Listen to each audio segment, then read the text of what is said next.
নমস্কার বন্ধুরা, আজ আমি একটা উন্না দিয়ে না সেলাই করে একটা পাশ বালিশের উষার বানাবো। এখানে আমি উন্নাটা নিয়েছি,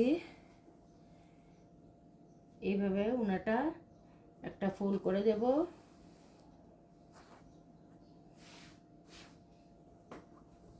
আর এই সাইড থেকে আরেকটা ফোল্ড করে নেব।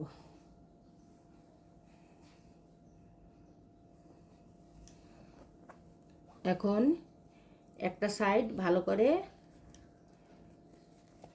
গার্ডার দিয়ে বেঁধে নেব।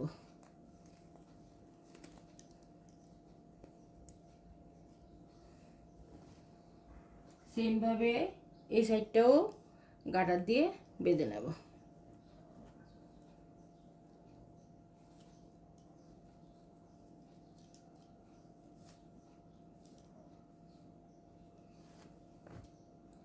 এবার আমি পুরোটা উল্টিয়ে দেব।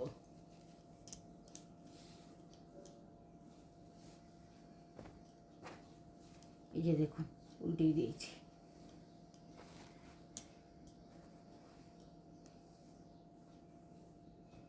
এবার একটা পাশ বালিশ নেব।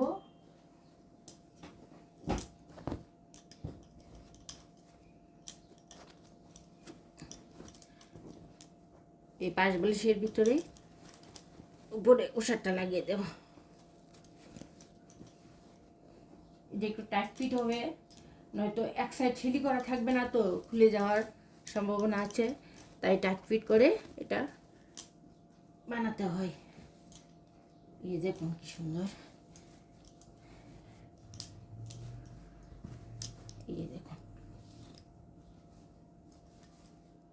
এই যে দেখেছেন কি সুন্দর উষার হয়ে গেছে।